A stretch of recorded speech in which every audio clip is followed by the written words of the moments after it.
pero en cambio ustedes, o sea, el gobierno podía, y además me parecía increíble, o sea, pierden ese, incluso hablándolo políticamente, pierden hasta esa llegada política.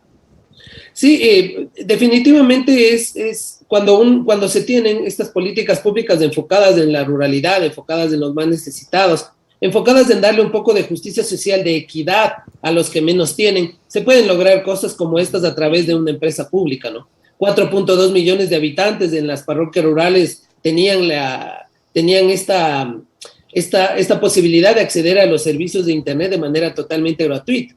Y todo eso es lo que se ha venido destruyendo, todo eso es lo que durante los últimos 5 años realmente lo han lapidado de una forma abominable.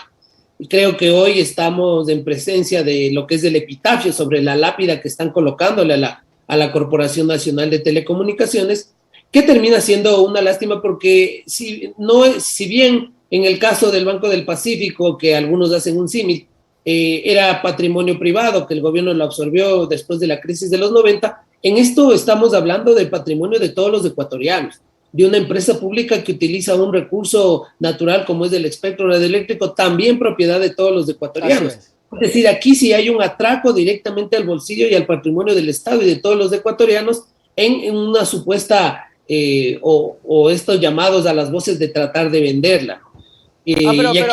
Pero Adrián, perdón, ahí quiero detenerme. Primero es importante para que la gente sepa que nos explica Adrián que es entender que CNT viene de estas dos empresas que termina siendo público, es decir, netamente público, no así Banco Pacífico, que era privado, pasó a público, etcétera, etcétera. Eso es un punto importante para que la gente lo tenga en la cabeza.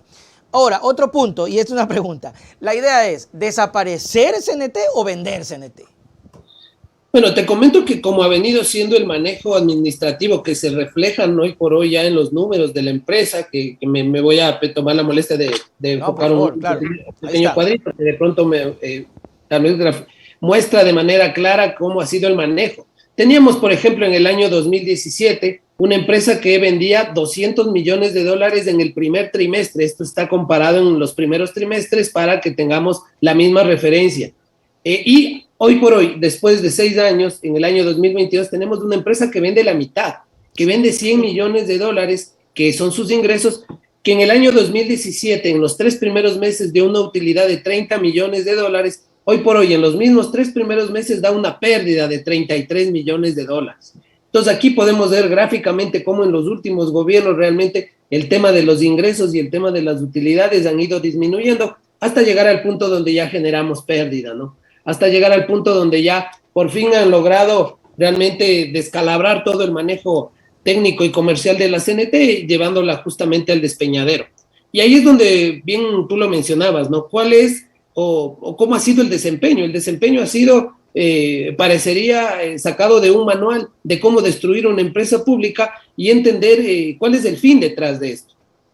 El fin es venderla, el fin es concesionarla, el fin es liquidar a la empresa, como ha pasado también con otras empresas públicas. Recordemos Correos del Ecuador, la empresa pública más antigua del Estado, con más de 85 años, fue liquidada en el gobierno de Moreno. Sí. Y en este gobierno sigue estando liquidada y sus trabajadores entiendo que tienen varios meses sin siquiera cobrar un centavo de lo que son sus haberes. Entonces es ahí donde es lo peligroso, ¿no? Entender hacia dónde nos pueden llevar y pedirle y exigirles también a las autoridades que tienen que responder por este manejo. Porque aquí está el dinero de todos los ecuatorianos y es aquí donde la Contraloría, la Asamblea, las distintas superintendencias, la Arcotel como tal, tienen que rendirle cuentas a los ciudadanos, tienen que rendirle cuentas a la Asamblea Nacional, tiene que fiscalizarse de manera adecuada este manejo oprobioso de la empresa que ya hoy por hoy genera pérdidas, afectando, como te decía, el bolsillo de todos los ecuatorianos. Pero ¿quién compra? Si es que la idea sería vender o concesionar, ¿quién concesionaría a una empresa que ellos están demostrando que está mal? Y te voy a poner un ejemplo, Adrián. Yo tengo CNT aquí en la casa y hoy nos levantamos con la sorpresa de que nos quitaron Fox, que era un canal que generalmente siempre uno sintoniza algunas cosas muy sintonizado. Nos quitaron Fox y que para tener Fox hay que pagar un extra. Y aquí se armó el bochinche, porque dice, ¿cómo es posible que ahora hay que pagar extra por un canal que estaba en el paquete? O sea, ¿cuál es la idea? O sea, eso es lo que me gustaría que nos comentes. ¿Lo venden o no lo venden? Aquí creo que es importante, Nelson, dos reflexiones, ¿no? La primera, lo que tú bien lo mencionabas, y es la calidad del servicio.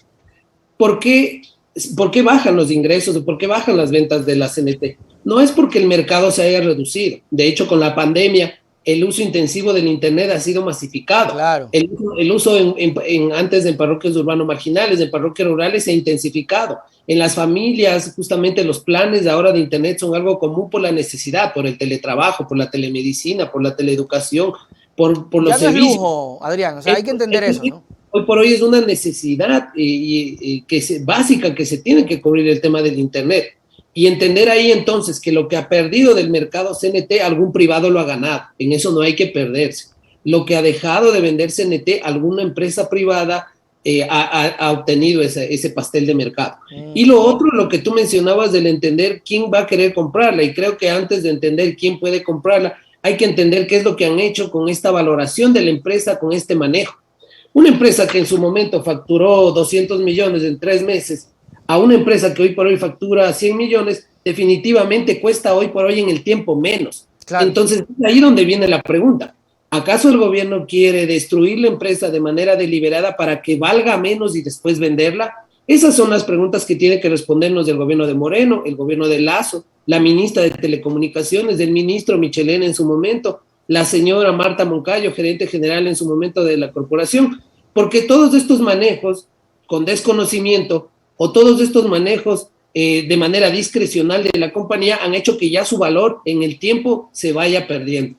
Entonces, el día de mañana, no vaya a ser que nos llegan con el discurso de que, no, la empresa la destruyeron gobiernos anteriores y ahora tenemos que venderle en un valor mucho inferior que es la típica, al que hubiéramos podido obtenerla. Eso es lo peligroso de lo que están haciendo y por eso es que hoy por hoy las autoridades tienen que tomar cartas en el asunto, los asambleístas tienen que tomar cartas en el asunto para evitar justamente que este carro que está sin frenos yéndose al despeñadero llegue y realmente caiga en un abismo del cual no va a poder salir. Inversión.